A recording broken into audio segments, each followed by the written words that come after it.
Immanuel Kant, biografía completa del filósofo que cambió la razón y la moral.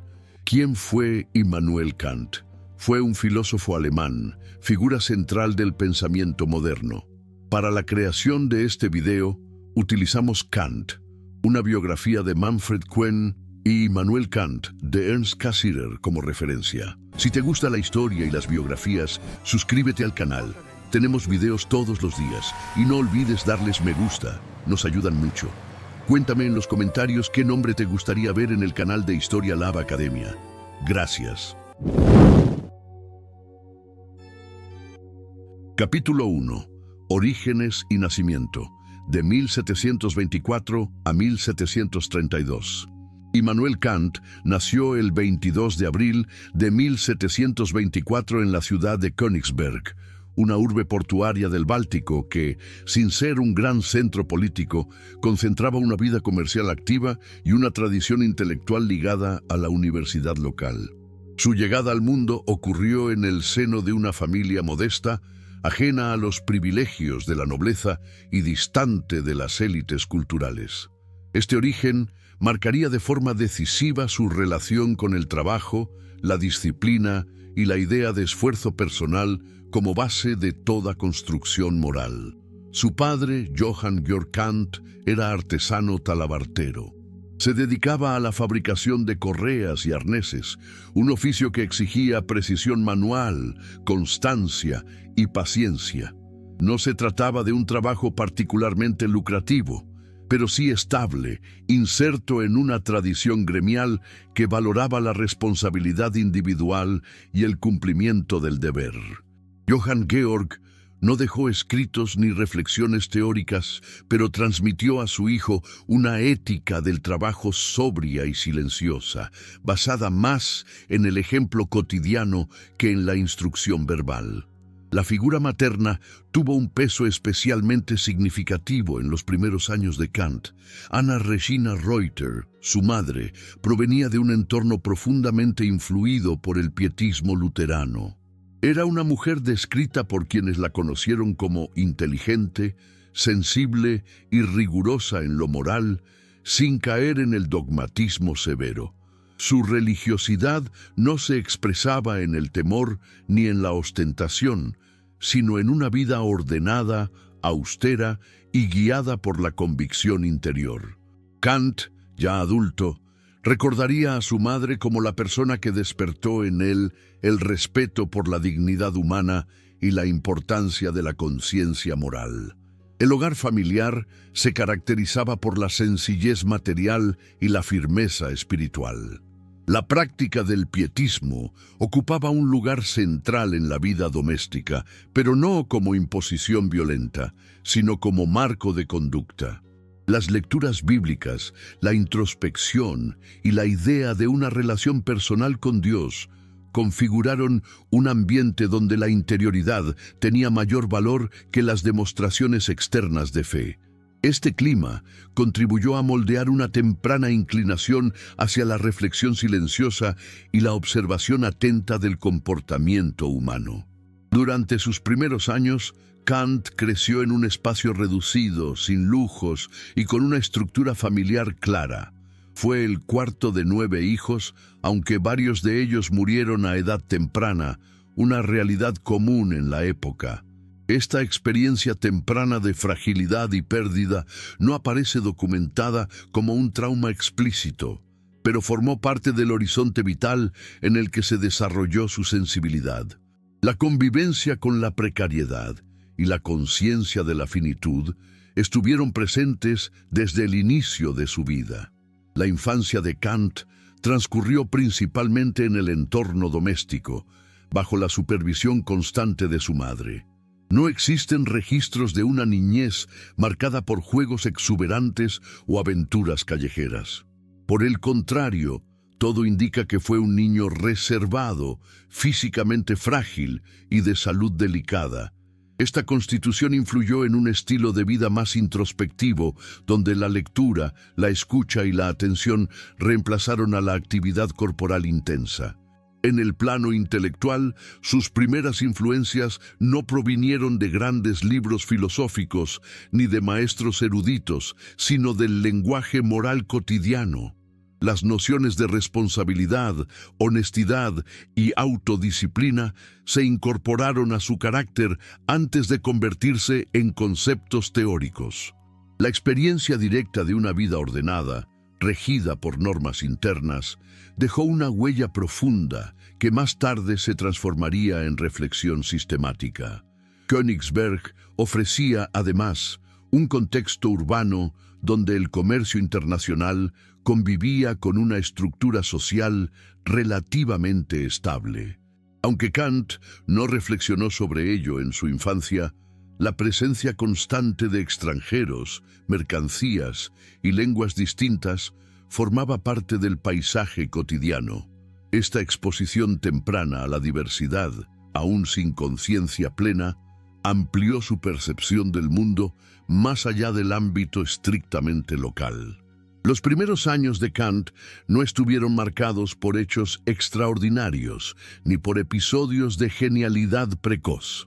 Su biografía inicial se construye a partir de la regularidad, la disciplina y la repetición de hábitos sencillos.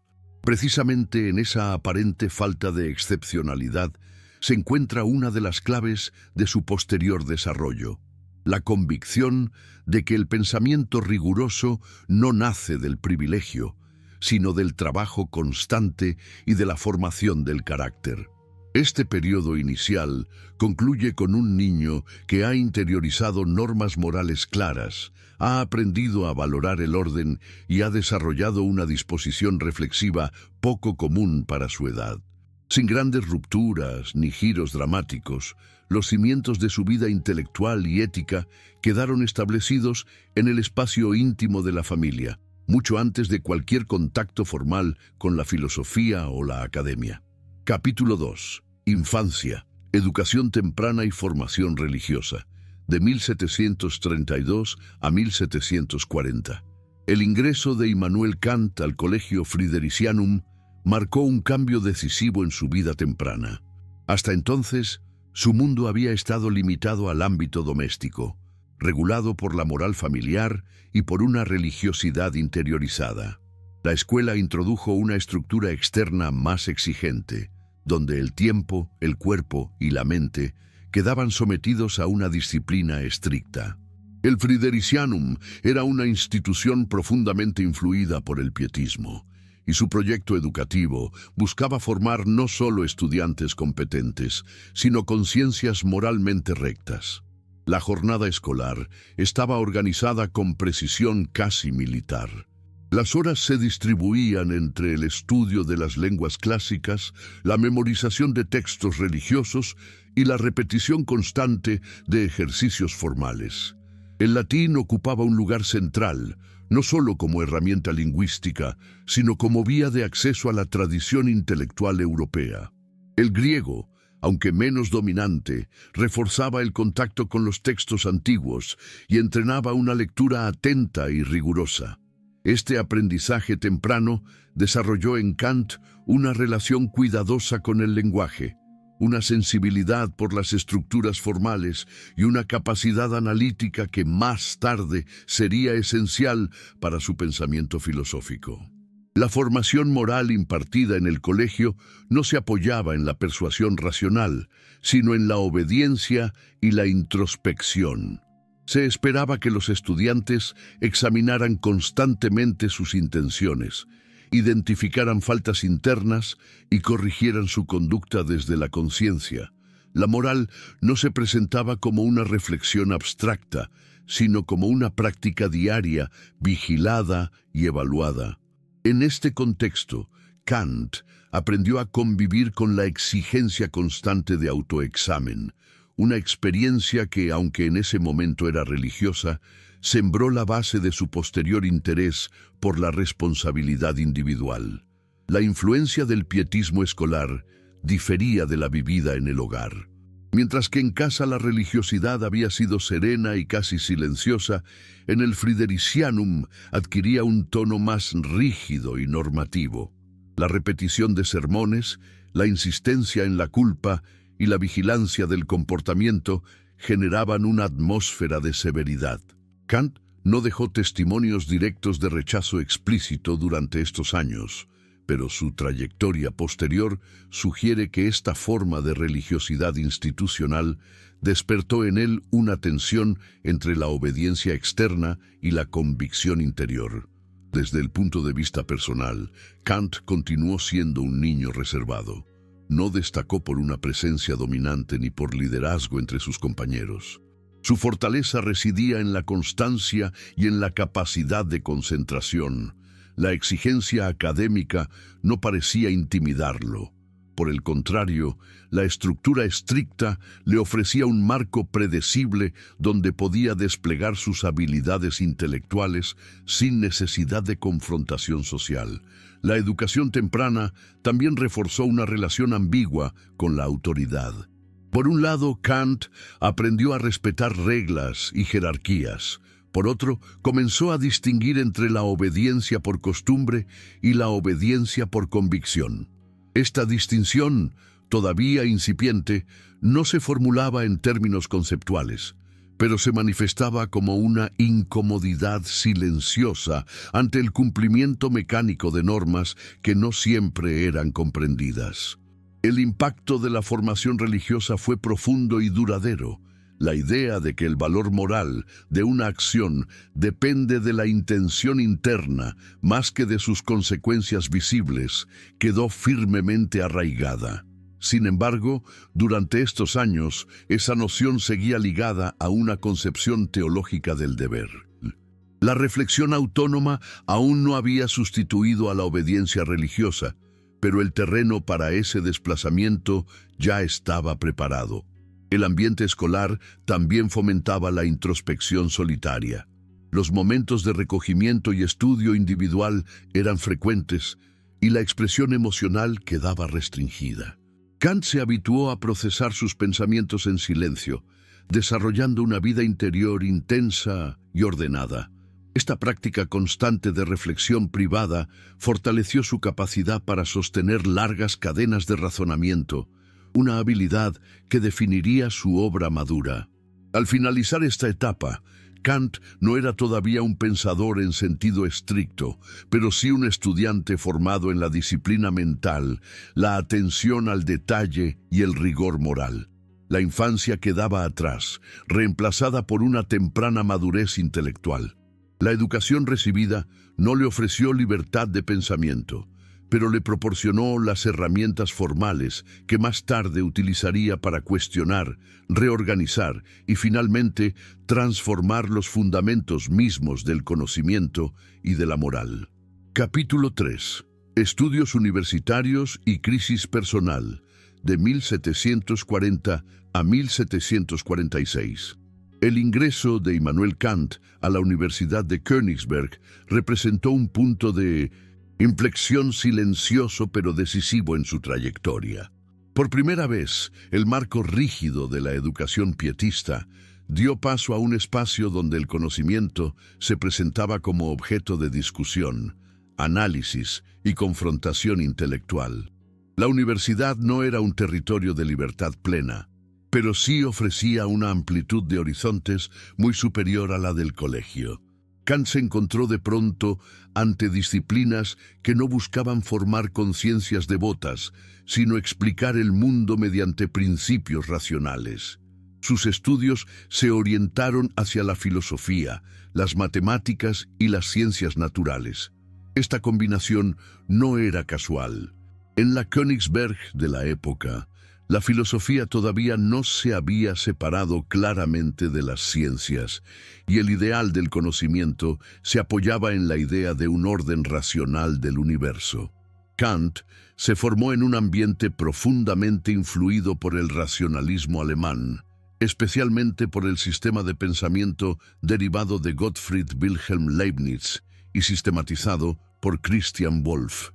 De esta tradición heredó la confianza en la razón como herramienta capaz de acceder a verdades universales. La enseñanza universitaria se apoyaba en manuales, disputas formales y exposiciones orales. Kant destacó por su capacidad para seguir argumentaciones complejas y por su disciplina intelectual, más que por gestos de originalidad temprana. No hay indicios de que en estos años cuestionara de manera radical el marco teórico dominante. Por el contrario, su formación fue la de un estudiante aplicado, convencido de que el conocimiento podía organizarse de forma sistemática y demostrativa. Sin embargo, este período académico estuvo atravesado por una experiencia personal que alteró profundamente su estabilidad. La muerte de su padre interrumpió de manera abrupta el sostén económico familiar. Kant, que aún no había concluido su formación, se vio obligado a enfrentar una situación de precariedad material. La universidad, lejos de ser un refugio protegido, se convirtió en un espacio difícil de sostener sin ingresos regulares. Esta circunstancia lo colocó ante una realidad que contrastaba con la abstracción de los sistemas filosóficos que estudiaba. Las dificultades económicas no fueron solo un problema práctico, sino también una experiencia formativa. Kant conoció de primera mano la fragilidad de los proyectos personales frente a las condiciones materiales. La necesidad de abandonar temporalmente el camino académico sembró una tensión entre vocación intelectual y supervivencia cotidiana. Esta tensión no se expresó en escritos de la época, pero dejó una huella duradera en su manera de concebir la relación entre razón y realidad. Durante estos años, Kant comenzó a desarrollar una autonomía intelectual incipiente. Aunque seguía dentro del marco racionalista, su contacto con las ciencias naturales lo llevó a observar que los fenómenos del mundo no siempre se ajustaban con facilidad a los esquemas conceptuales heredados.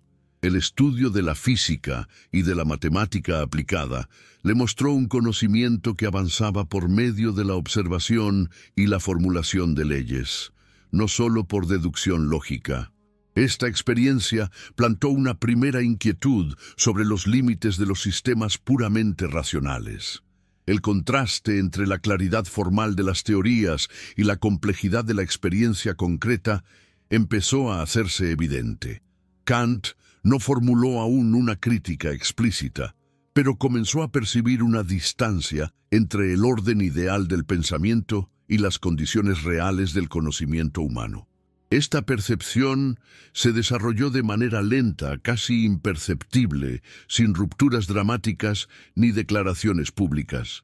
La crisis personal provocada por la pérdida del padre coincidió con una crisis silenciosa de expectativas.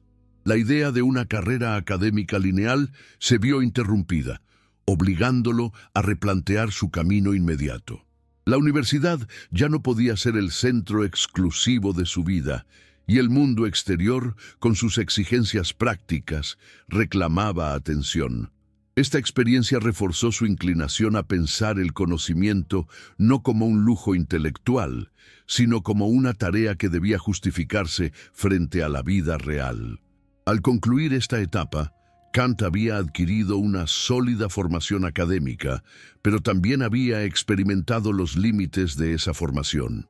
La combinación de estudio riguroso y dificultad material produjo una madurez temprana, marcada por la sobriedad y la cautela. Aún no era el filósofo crítico que transformaría la historia del pensamiento, pero ya se perfilaba un rasgo central de su carácter: la desconfianza hacia las soluciones fáciles y la convicción de que la razón debía examinarse a sí misma antes de pretender explicar el mundo. Capítulo 4. Años como preceptor y maduración intelectual, de 1746 a 1755. La salida de Immanuel Kant del entorno universitario no fue el resultado de una decisión intelectual, sino una consecuencia directa de la necesidad material. Ante la imposibilidad de continuar sus estudios sin ingresos estables, aceptó trabajo como preceptor privado en hogares de familias acomodadas de la región.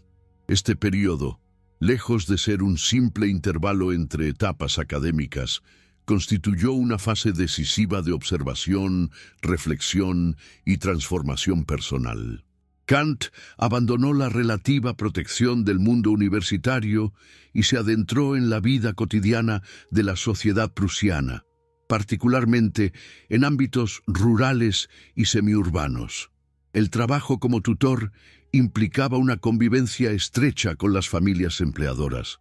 Kant se encargaba de la educación de niños y jóvenes, impartiendo conocimientos básicos y supervisando su formación moral.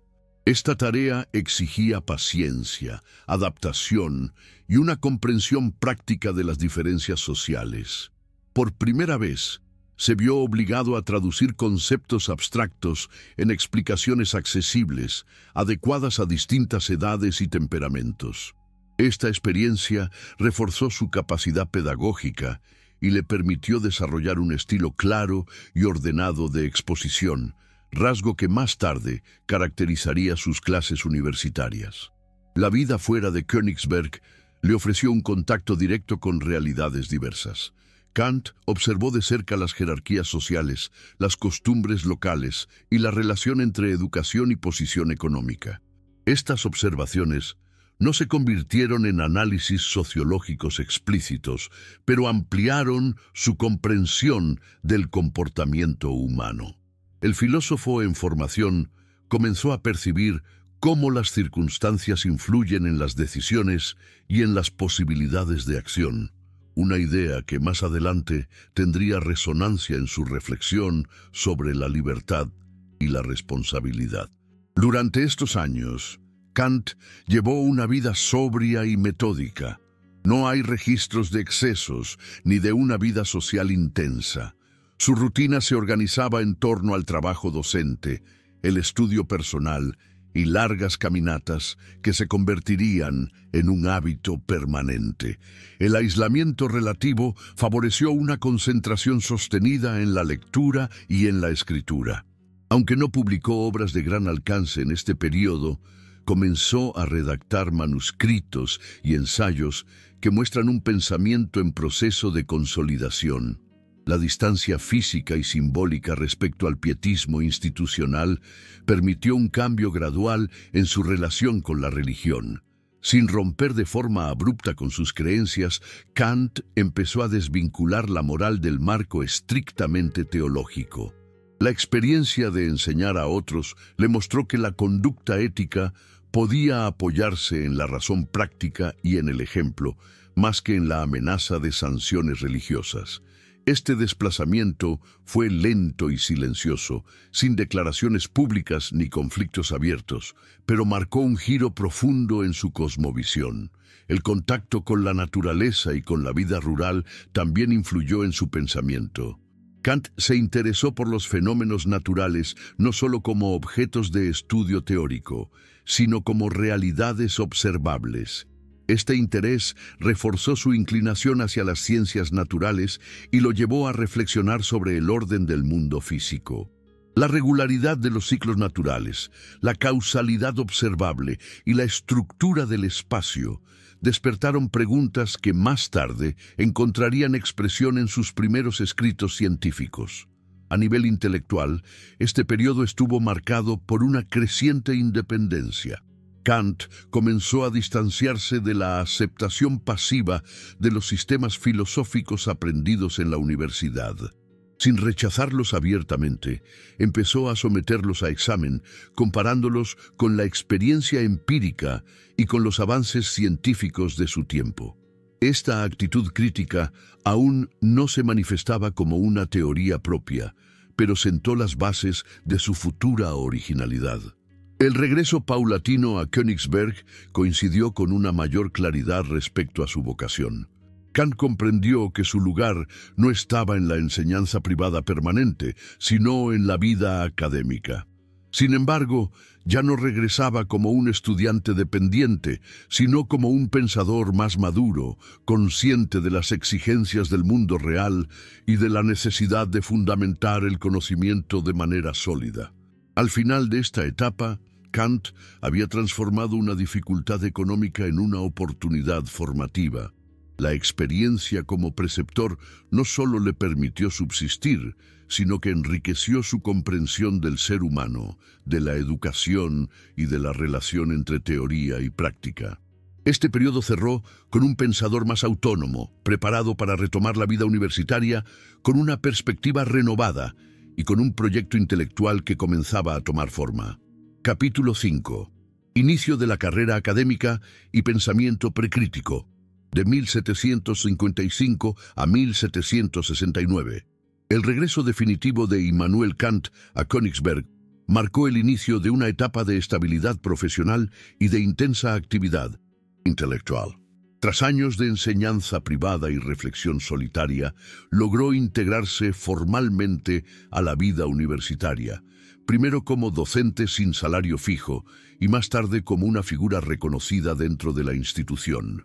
Este ingreso no significó una ruptura inmediata con sus ideas anteriores, sino la consolidación de un periodo de exploración teórica que hoy se conoce como su fase precrítica. Kant obtuvo el grado de doctor y la habilitación para enseñar mediante trabajos que abordaban problemas científicos y filosóficos desde una perspectiva todavía cercana al racionalismo dominante. Sus primeras clases abarcaron una amplia gama de materias: lógica, metafísica, matemáticas, física y geografía física. Esta diversidad no respondía a dispersión intelectual, sino a una concepción unitaria del saber, donde las distintas disciplinas se articulaban dentro de un mismo esfuerzo por comprender el orden del mundo. En el aula, Kant desarrolló un estilo pedagógico notablemente claro y sistemático. Su experiencia como preceptor le había enseñado a explicar ideas complejas sin recurrir a fórmulas oscuras. Las clases no se limitaban a la repetición de manuales, incorporaban ejemplos, observaciones empíricas y referencias a problemas concretos. Esta capacidad didáctica contribuyó a su creciente prestigio entre los estudiantes, incluso antes de alcanzar una posición académica plenamente estable. Desde el punto de vista teórico, Kant continuaba trabajando dentro del marco racionalista heredado. Sus escritos de este periodo muestran una confianza considerable en la capacidad de la razón para explicar tanto la estructura del conocimiento como el orden de la naturaleza. Se interesó especialmente por la cosmología, reflexionando sobre el origen y la organización del universo a partir de leyes generales. Estas investigaciones buscaban conciliar los avances de la física newtoniana con una visión filosófica coherente del mundo. Sin embargo, esta adhesión al racionalismo no fue acrítica.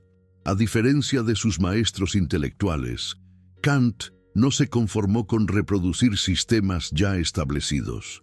Sus escritos revelan un esfuerzo constante por ajustar los conceptos filosóficos a los resultados de las ciencias naturales. Esta tensión entre deducción racional y observación empírica se convirtió en un rasgo distintivo de su pensamiento temprano. Durante estos años, Kant también comenzó a perfilar una concepción más compleja del conocimiento humano. Aunque todavía no cuestionaba abiertamente los fundamentos de la metafísica tradicional, sí mostraba inquietud ante ciertos problemas persistentes, como la relación entre causa y efecto, la naturaleza del espacio y el tiempo, y el estatuto de las leyes naturales. Estas cuestiones aparecían como desafíos técnicos, no como crisis radicales, pero indicaban un desajuste creciente entre los sistemas heredados y las exigencias del conocimiento científico moderno. La vida personal de Kant en este periodo se caracterizó por una rutina cada vez más regular. Estableció hábitos estrictos de estudio, enseñanza y descanso, organizando su tiempo con una precisión casi mecánica. Esta disciplina no era un simple rasgo de carácter, sino una estrategia para sostener una productividad intelectual constante. Su vida social seguía siendo limitada, centrada en círculos académicos y en encuentros moderados. sin formar una familia ni establecer relaciones duraderas.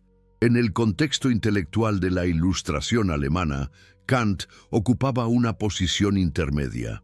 Compartía el optimismo respecto a la razón y el progreso del conocimiento, pero evitaba el tono combativo o político de otros ilustrados. Su interés se concentraba en los fundamentos del saber, más que en la crítica directa de las instituciones sociales o religiosas. Esta actitud le permitió moverse con relativa libertad en un entorno todavía vigilado por autoridades políticas y eclesiásticas. Hacia el final de esta etapa, Kant había logrado una inserción sólida en la universidad y había producido una serie de trabajos respetados, aunque no revolucionarios. Su pensamiento mostraba coherencia y ambición, pero aún no alcanzaba la originalidad que lo haría célebre. No obstante, bajo esta aparente continuidad, se acumulaban tensiones conceptuales que no encontraban una solución satisfactoria dentro del marco racionalista. El sistema comenzaba a mostrar fisuras. Este periodo concluye con un filósofo reconocido como docente y estudioso, pero inquieto ante los límites de las respuestas disponibles. La carrera académica estaba en marcha, la disciplina intelectual firmemente establecida y el escenario preparado para una transformación profunda. Sin estridencias ni rupturas públicas, Kant se acercaba a un punto en el que ya no bastaría con perfeccionar las teorías existentes. Sería necesario replantear las bases mismas del conocimiento. Capítulo 6. Crisis intelectual y silencio filosófico, de 1769 a 1779. Hacia el final de la década de 1760, Immanuel Kant entró en una fase de repliegue intelectual que contrastaba con su actividad docente constante. Aunque continuó impartiendo clases con regularidad, su producción escrita disminuyó de manera notable. Este silencio no fue resultado de apatía ni de agotamiento, sino la expresión de una crisis teórica profunda. Las respuestas que había heredado del racionalismo ya no le resultaban suficientes para explicar los fundamentos del conocimiento humano. El punto de fricción se encontraba en la metafísica. Kant percibía que esta disciplina, tal como se practicaba, afirmaba más de lo que podía justificar. Conceptos como sustancia, causalidad y necesidad eran tratados como verdades evidentes, sin un examen riguroso de su origen y validez. La confianza tradicional en la razón pura empezaba a mostrar un carácter dogmático, apoyado en supuestos no examinados. Esta constatación generó una inquietud que no podía resolverse con ajustes menores al sistema existente. La lectura de David Hume desempeñó un papel decisivo en este proceso. Kant encontró en el empirista escocés una crítica radical a la noción de causalidad, entendida no como una conexión necesaria entre hechos, sino como un hábito del pensamiento derivado de la experiencia. Esta idea sacudió los fundamentos del racionalismo en el que Kant se había formado. Si la causalidad no podía justificarse racionalmente, entonces el edificio entero de la metafísica quedaba en entredicho. Lejos de adoptar sin más el empirismo, Kant reconoció en Hume un desafío que debía ser enfrentado desde dentro de la razón misma. El problema ya no era elegir entre racionalismo o empirismo, sino comprender cómo era posible el conocimiento científico sin caer en el escepticismo.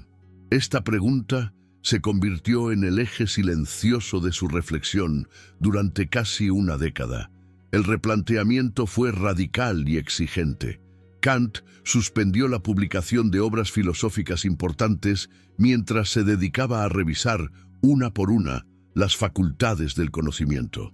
Esta decisión implicó una renuncia temporal al reconocimiento público en favor de una investigación profunda y solitaria. El silencio editorial no reflejaba vacío intelectual, sino una concentración extrema. Durante este periodo, Kant comenzó a concebir la idea de que la razón debía someterse a un examen crítico, similar al que se aplicaba a los fenómenos naturales. En lugar de preguntar qué es el mundo en sí mismo, propuso indagar cómo conoce el ser humano. El centro de la filosofía se desplazaba del objeto al sujeto, un giro que aún no estaba formulado plenamente, pero que ya orientaba su trabajo. Esta crisis también tuvo un impacto en su forma de enseñar. Aunque seguía utilizando manuales tradicionales, introducía preguntas y observaciones que desestabilizaban las certezas habituales. Los estudiantes asistían a clases donde los sistemas filosóficos se presentaban no como verdades definitivas, sino como problemas abiertos. Kant no ofrecía soluciones inmediatas, sino que exponía las dificultades con precisión creciente. En el plano personal, su vida continuó regida por una disciplina estricta. La regularidad de sus hábitos le permitió sostener una reflexión prolongada sin dispersión. No hay registros de conflictos externos ni de enfrentamientos institucionales durante estos años. La batalla era interna, librada en el terreno de los conceptos y las estructuras del pensamiento. El abandono progresivo del racionalismo clásico no significó un rechazo total de la razón, sino una redefinición de su alcance. Kant empezó a sospechar que la razón no podía extenderse legítimamente más allá de ciertos límites sin caer en ilusiones. Esta intuición, aún incompleta, preparó el terreno para una transformación decisiva en la historia de la filosofía. Al concluir esta etapa, Kant se encontraba en una situación singular, reconocido como profesor, respetado como estudioso, pero intelectualmente insatisfecho. Había identificado un problema fundamental sin contar todavía con una respuesta sistemática. El silencio filosófico no fue un vacío, sino una gestación prolongada. De este periodo emergería una obra destinada a reorganizar de manera profunda la relación entre razón, experiencia y conocimiento. Capítulo 7. La filosofía crítica y el giro de la razón. De 1780 a 1790. La publicación de Crítica de la Razón Pura marcó el momento más decisivo en la trayectoria intelectual de Immanuel Kant. Tras años de reflexión silenciosa, el filósofo presentó una obra que no buscaba ampliar el conocimiento tradicional, sino examinar las condiciones mismas que lo hacen posible.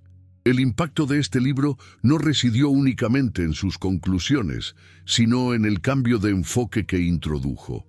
La filosofía dejaba de preguntar de manera directa por la naturaleza última de las cosas para interrogarse por las capacidades y límites de la razón humana.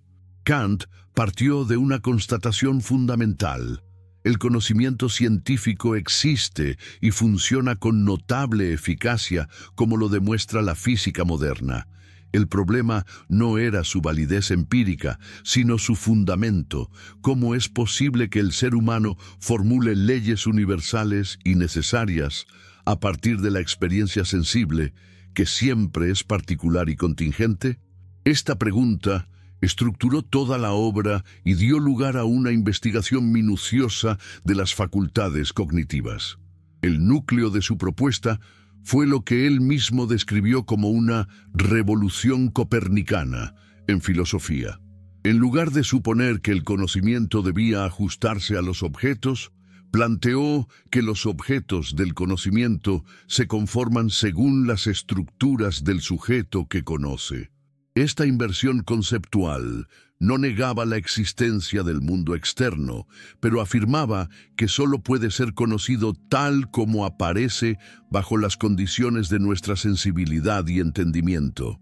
Kant distinguió con rigor entre aquello que se presenta a la experiencia y aquello que permanece más allá de ella. Introdujo la diferencia entre fenómenos y noúmenos para señalar que el conocimiento humano se limita a lo que puede ser experimentado y pensado bajo formas determinadas. Esta distinción no era una afirmación metafísica tradicional, sino una delimitación crítica. La razón debía reconocer hasta dónde puede llegar sin caer en afirmaciones infundadas. Uno de los aspectos más innovadores de la obra fue el análisis del conocimiento a priori.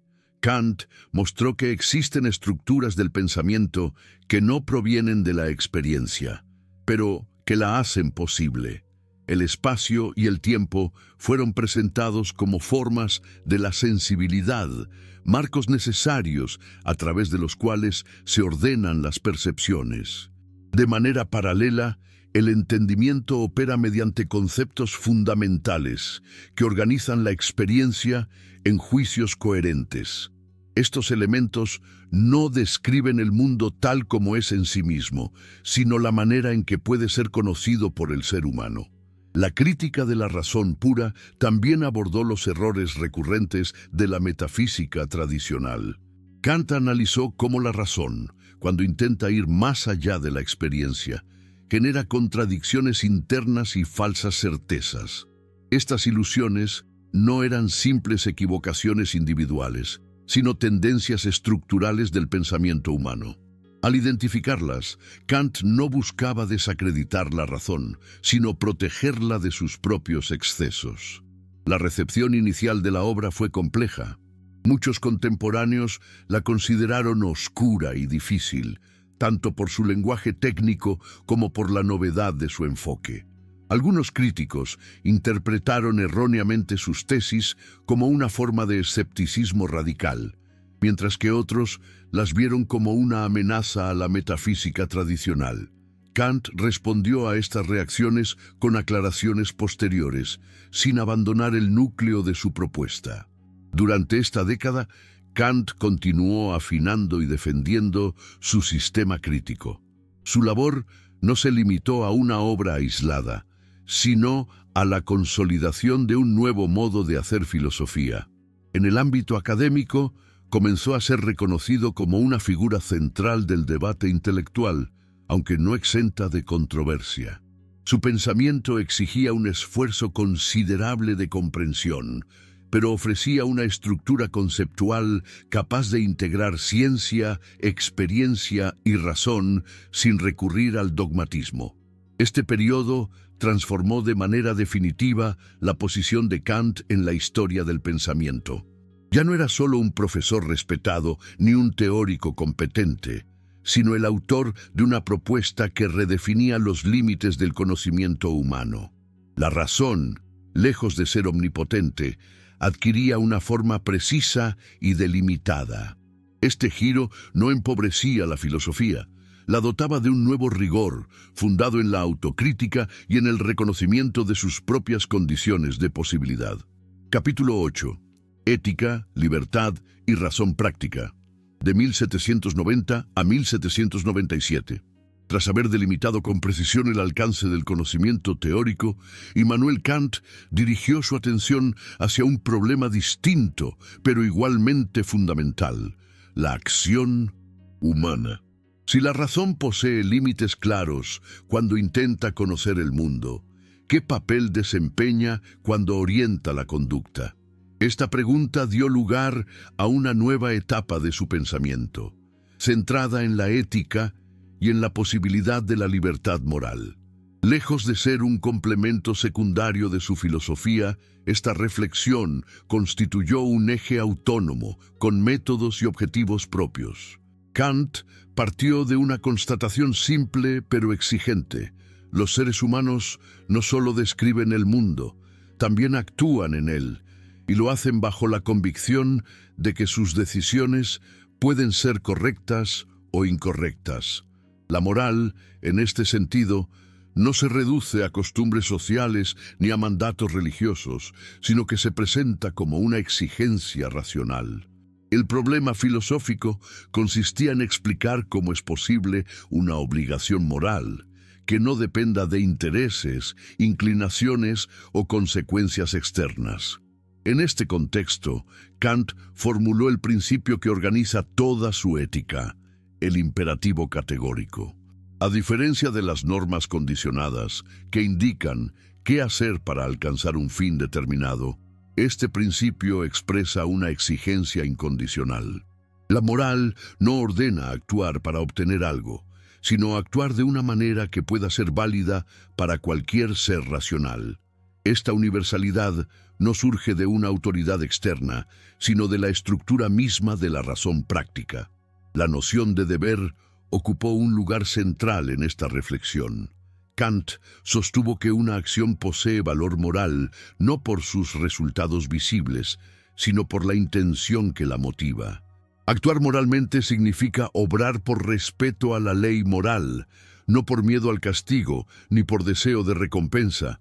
Esta concepción implicaba una ruptura con las éticas basadas en la felicidad, el cálculo de beneficios o la adecuación a normas sociales establecidas. La libertad adquirió aquí un significado preciso y exigente.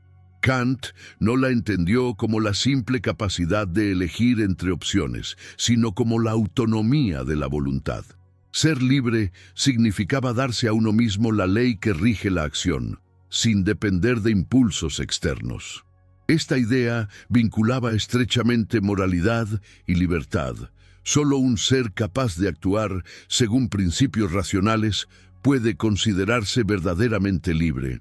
La razón práctica, a diferencia de la razón teórica, no se limita a describir lo que es, sino que prescribe lo que debe ser.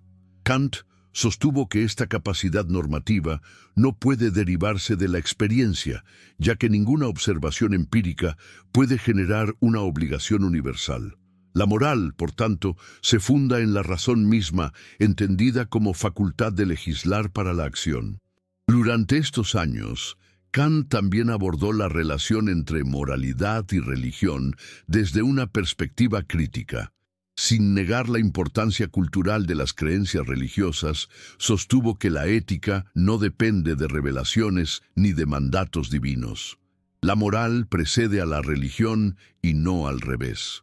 Esta posición generó tensiones con sectores conservadores, pero se mantuvo dentro de un marco argumentativo sobrio, sin ataques directos ni provocaciones innecesarias. En el plano personal, Kant continuó llevando una vida regular y ordenada. Su rutina diaria, cuidadosamente estructurada, reflejaba la coherencia entre pensamiento y conducta. No se trataba de un ascetismo extremo, sino de una forma de vida orientada a la estabilidad y al trabajo intelectual sostenido. Esta coherencia reforzaba la credibilidad de su reflexión ética, sin convertirla en un ejemplo moralizante. La elaboración de su filosofía práctica no buscó ofrecer recetas para la vida cotidiana, sino establecer principios fundamentales. Kant era consciente de que la aplicación concreta de la ley moral exige juicio y discernimiento, no reglas mecánicas. Su interés se concentró en los fundamentos, dejando abierta la tarea de interpretar y aplicar esos principios en contextos específicos. Al finalizar esta etapa, Kant había construido una ética rigurosa, independiente de la metafísica dogmática y del empirismo moral. La razón, limitada en el conocimiento teórico, se afirmaba con fuerza en el ámbito de la acción. Esta distinción no fragmentaba su sistema, sino que lo completaba, mostrando que la crítica de la razón no conducía al relativismo, sino a una comprensión más precisa de la libertad y de la responsabilidad humanas. Capítulo 9. Conflictos, censura y últimos años. De 1797 a 1804. En los últimos años de su vida, Immanuel Kant se encontró en una situación paradójica. Su prestigio intelectual era amplio y su obra comenzaba a ejercer una influencia creciente, pero al mismo tiempo enfrentó límites impuestos por el poder político y por el deterioro progresivo de su salud. Esta etapa estuvo marcada por tensiones externas y por una transformación interna inevitable, en la que la claridad intelectual convivió con la fragilidad física. El conflicto más significativo surgió a raíz de sus reflexiones sobre la religión. Kant había sostenido que la moral no depende de dogmas ni de instituciones eclesiásticas, sino de la razón práctica. Esta postura, aunque formulada con cautela filosófica, fue percibida por las autoridades prusianas como una amenaza al orden religioso establecido.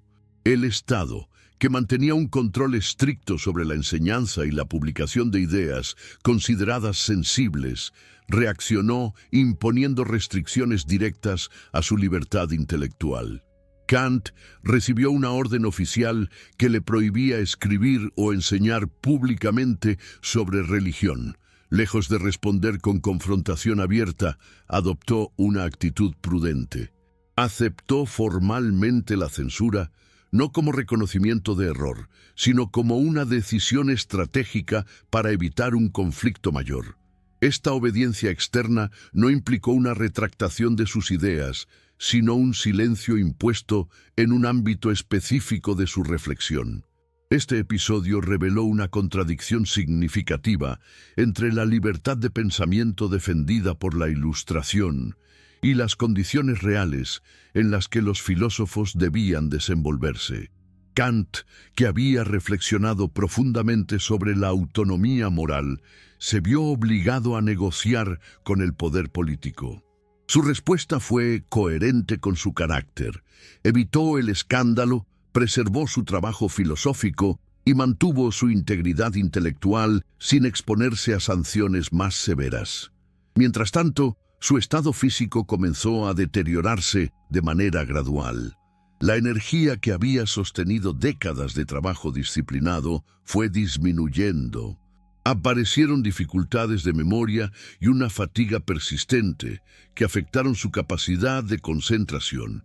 Este declive no fue abrupto, sino progresivo, y obligó a una reducción paulatina de sus actividades académicas. Kant, que había organizado su vida con precisión casi matemática, enfrentó ahora la imposibilidad de mantener ese control absoluto. La pérdida de agudeza mental fue especialmente dolorosa para alguien cuya identidad estaba profundamente ligada al pensamiento. Sin embargo, no existen registros de que Kant viviera esta etapa con dramatismo público. Su actitud siguió siendo sobria y reservada. Aceptó las limitaciones sin convertirlas en objeto de reflexión filosófica explícita, manteniendo una dignidad silenciosa frente al deterioro. En sus últimos años, dependió cada vez más del cuidado de personas cercanas. La vida social, ya limitada desde antes, se redujo aún más. Las caminatas regulares, que habían sido un rasgo distintivo de su rutina, se hicieron esporádicas. El filósofo que había reflexionado sobre los límites de la razón experimentaba ahora, de forma directa, los límites del cuerpo. Immanuel Kant falleció el 12 de febrero de 1804 en Königsberg. Sus últimas palabras, según los testimonios conservados, expresaron una sencilla gratitud. No hubo grandes gestos ni declaraciones finales, sino una despedida coherente con una vida marcada por la sobriedad y el orden. Este periodo final no estuvo definido por nuevas teorías ni por grandes publicaciones, sino por la confrontación entre una obra ya concluida y la vulnerabilidad humana. Kant no buscó cerrar su sistema con una síntesis definitiva, ni dejó instrucciones para su interpretación futura. Su pensamiento quedó abierto, no por incompletud, sino porque había establecido límites claros a lo que la razón puede y no puede hacer.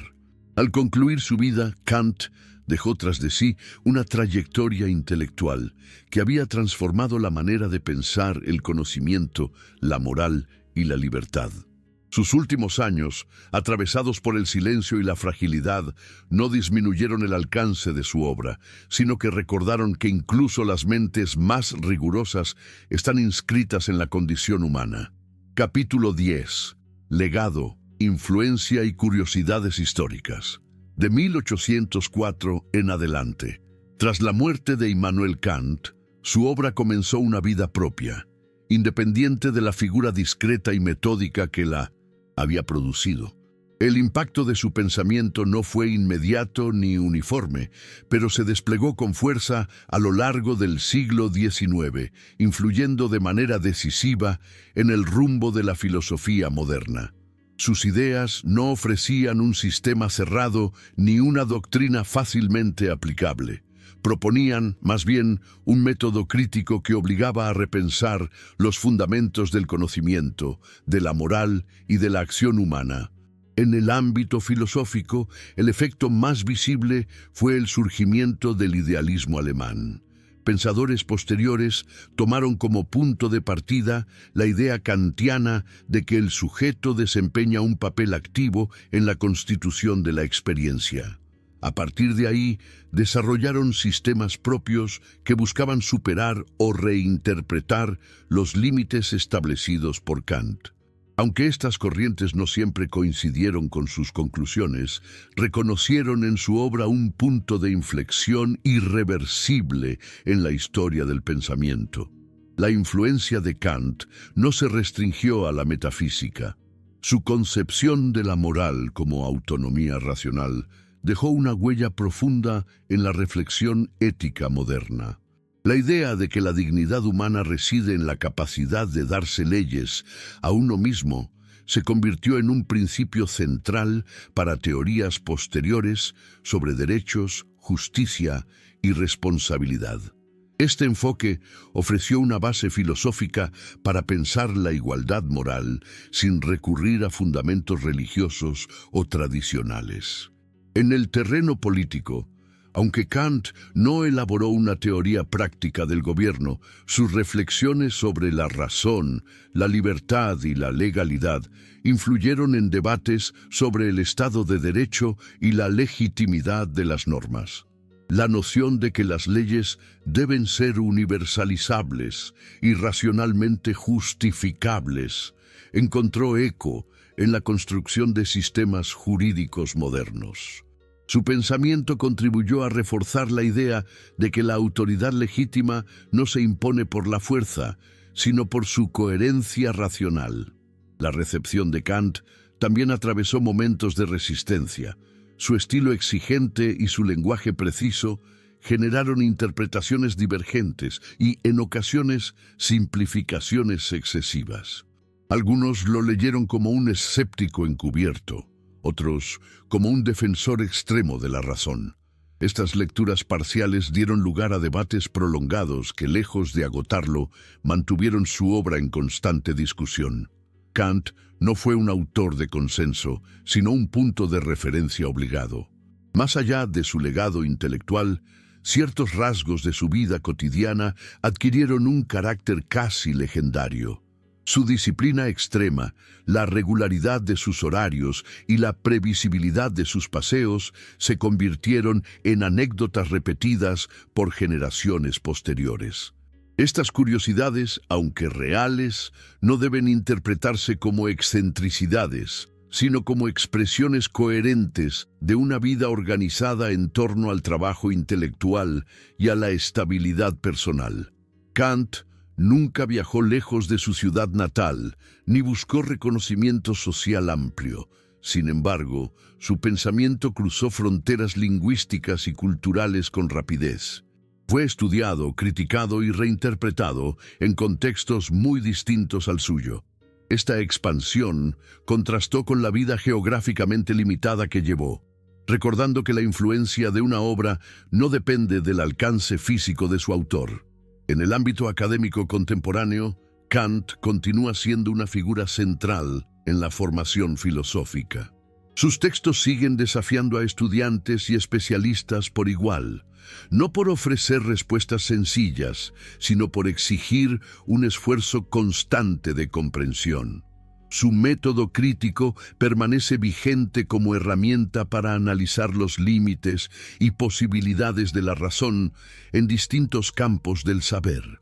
El legado de Kant no se resume en una doctrina única ni en un conjunto cerrado de tesis. Su contribución principal consistió en establecer un modo de pensar que combina rigor, autocrítica y responsabilidad intelectual. Al insistir en que la razón debe examinarse a sí misma antes de emitir juicios definitivos, dejó una herencia que trasciende escuelas y épocas. Con ello, se cierra una biografía marcada por la constancia, la sobriedad y la profundidad reflexiva. Desde una vida exteriormente sencilla, surgió una transformación duradera del pensamiento occidental, no como un monumento inamovible, sino como un desafío permanente a pensar con claridad, límites y responsabilidad. Dale like, suscríbete y activa la campana. Leo todos los comentarios e intento responder. ¿La razón tiene límites o somos libres de pensar sin fronteras? ¿Qué nombre te gustaría ver a continuación aquí?